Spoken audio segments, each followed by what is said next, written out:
Hi Cancer, welcome to your February 2021 Taroscope with me, Raphael from Radiant Reality.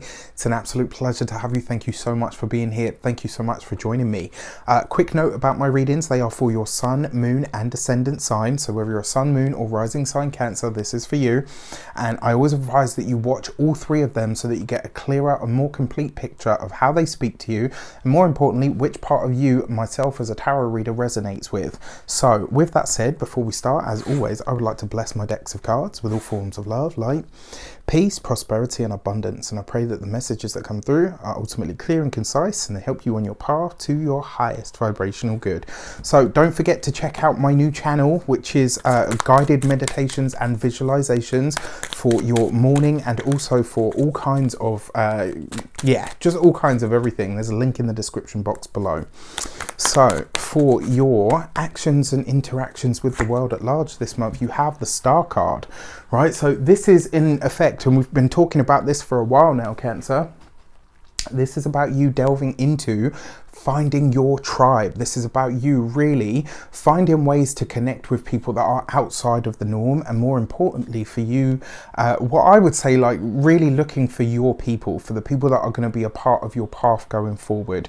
Now remember as well, your Star card tends to bring you a little glimpse into the future of the way that something is shaping up.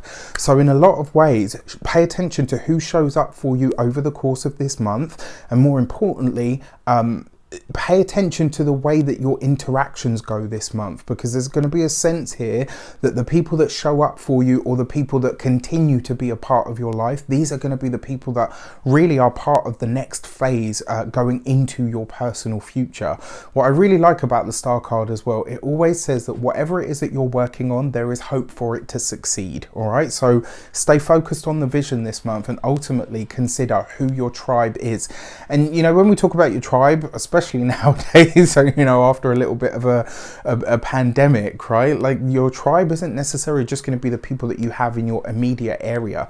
This is going to be people in far-flung places, people across the globe, like all sorts. I've met over the course of the last year, I've met some truly wonderful people. Some, interestingly enough, live literally just on the doorstep, like, you know, maybe like an hour away, and some live like literally the other side of the world.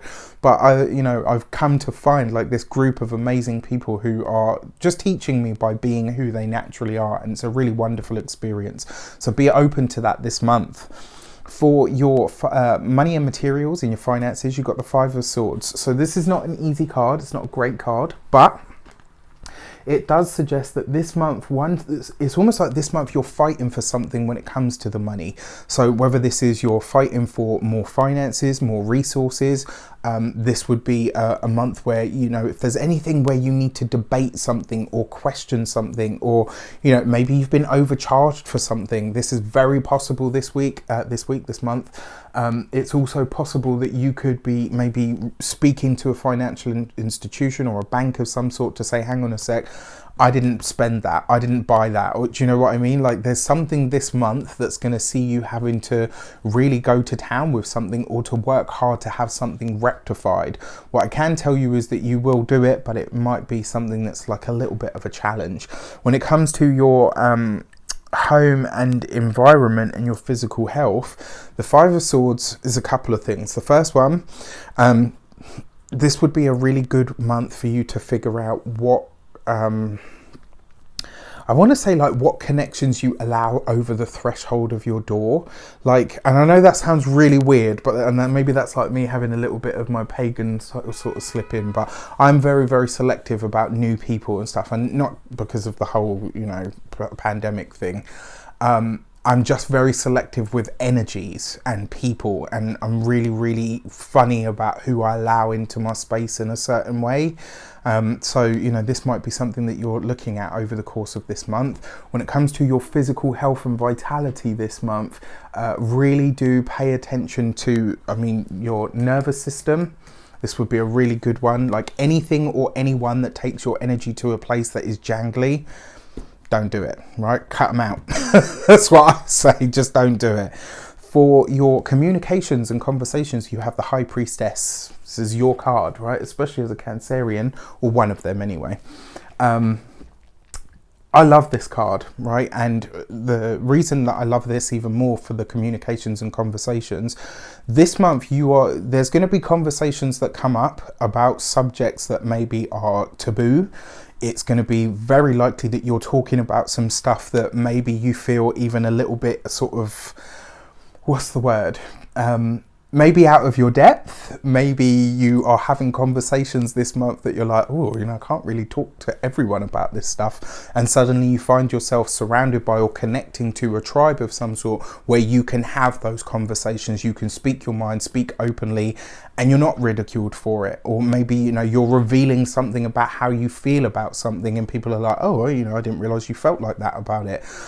This is one of the reasons I tend to stay quiet on a lot of stuff that happens on the wider world stage. I like talking about it in my predictions, but I very rarely give my opinion. And I think it's because sometimes I'm fully aware that it's not the popular opinion. Not that I give a shit, to be completely honest with you. And I mean that in all love, but it takes all sorts. Every opinion is valid. Every opinion is valid to oh my gosh, this Mercury retrograde, I'm so fucking over it already. Every opinion is valid in some point, in some way, right? And that's because everybody deserves the right to speak. That's the whole point of free speech. Now, when it comes to your communications and conversations, this month, probably not the best month to be, no, in fact, if a secret is shared with you, and it's very likely that it will be this month, if it's something that unless, obviously if somebody's been harmed, sing like a canary, as I say, but if they're not, and it's not really anything to do with you and somebody's telling you something in confidence, don't betray that trust this month, because it might come back on you in a way that you probably won't enjoy. For your love and relation, or your heart and half, you've got the Lovers card. This is great, right? It's actually a really beautiful card. So you and your partner, for those of you that are partnered, married, etc., you and your partner are going to be sharing something very intimate this month, something that maybe your partner's never told you before. Maybe you are telling your partner something that you've never told them before. There's something that's being shared this month that is going to deepen the bond. It's going to deepen the level of trust between you, which is absolutely beautiful, right? Because it's when you trust somebody enough to share, all parts of yourself with them, that's, how our bonds grow. For those of you that are single, yeah, this month you could literally just be discovering that there is a secret admirer. Now, because you got that Five of Swords in the mix of all of this, and you got the Star card at the end there, for those of you that are single and somebody's kind of saying, look, I really like you, it might be a bit of an awkward situation. And the reason I say this is I get the feeling that maybe a friend of yours or somebody that you are acquainted with has a crush on this person, and this person is now revealing that they have a crush on you. And it's a bit of a, do you know what I mean? Like, it's a bit of a fustercluck, as they call it. I won't say the actual word, but yeah, just something to be aware of this. For those of you that are single, you might have a bit of a situation to navigate this month. For your first week of the month, you have the Moon card coupled with the Star card. Okay, so if this could be a week actually where you are an old friend, somebody that you haven't heard from for a long time could reach out over social media this week, or that person that you've looked for on social media and never been able to find could show up this week.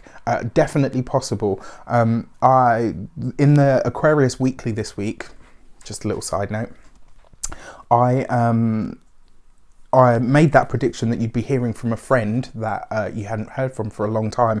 And I literally heard from somebody yesterday who I went to college with. Crazy, I haven't seen her in like 13 years. So it's no longer even. I think it's probably about 15 or 16 years.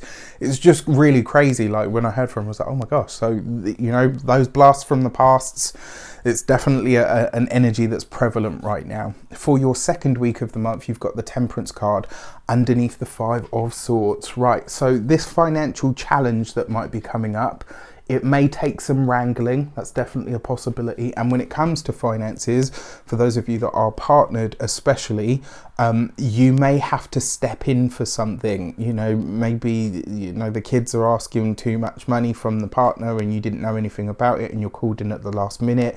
Maybe you're having to navigate or mediate something on somebody else's behalf, and it may have something to do with finances. The Temperance card can sometimes see us pulled into a situation that doesn't really have anything to do with us, but we still need to deal with it nonetheless. For your third week, you have the World card coupled with that High Priestess energy, right? So there's definitely a sense of community. There's definitely a sense of tribe. There's definitely a sense of being among your peers. And there's definitely a sense this month where you are likely to be having some conversations that maybe even, you know, and Cancerians, actually, I have to say, like, you know, whether you're sun, moon or ascendant, Cancerian people tend to be quite hard to shock as well, which is quite cool. But, you know, you might be having some conversations that make you kind of go like, yeah, you know, we'll be able to talk with, you know, my huge about all of this stuff. So very, very interesting. It'd be nice to see how it plays out. For our fourth week of the month, we have the Death card. Second time this pairing has come up in this way. So very, very interesting. So one thing that, because it comes up with the World card there, and there's a lot of very global kind of energy to this. Keep your eyes peeled on the major cities this month. I'm not sure. I have an idea of of a couple, but I don't want to say anything because I don't want people to be like, oh, you're a fearmonger. But just pay attention to the wider world stage this month, because I kind of get this feeling that we are going to see something happen, something crazy happen with the financial markets. There's definitely a possibility. If you haven't seen the year ahead videos that I did for the, you know, for all the signs and the life paths, check those out. There was some very interesting stuff that came up. And then for your, so yeah, for those of you that are single, this could be you reconnecting with somebody to finally let them go. For a lot of you, I feel like this might be you closing down a situation that you know is just not good for you, is just not healthy for you. And it doesn't have to be a partner. This could be a relationship with a sibling. It could be a relationship with a parent, with a friend, you know, with an ex-significant lover, partner, etc. For those of you that are already partnered or in relationships, something about your collective social circle is about to change this month. You may be letting go of, you know, maybe your partner's got that one friend that you don't see eye to eye with, and vice versa. That could be coming to an end this month, right? Because if you guys have got this new, deeper level of trust and intimacy, something has to, you know, that's replacing something else. And I kind of feel like it might be that this month. For your key to the week, overarching energy theme or, you know, tidbit message that you might need to be aware of, you got the Death card, right? So there is an ending, a completion, or a death of sorts taking place this week. And I just find it really interesting that it's come up through the sign of Cancer. I think we're going to see something happen on the wider world stage this month. And, you know, I know a lot of people are going to be like, oh, that's a cop-out, Raf, but I don't want to speak on what I think it might be. I might put it as a pinned comment. We'll see. Anyway, with that said, I wish you an abundance of all of that good stuff. It's time, right? There are new levels and new things opening up to you. And in order for those new things to be entered into your life, you got to empty the cup, which means something is coming to an end this month on a personal level, but very likely on a global scale as well. Take care. I'll see you soon.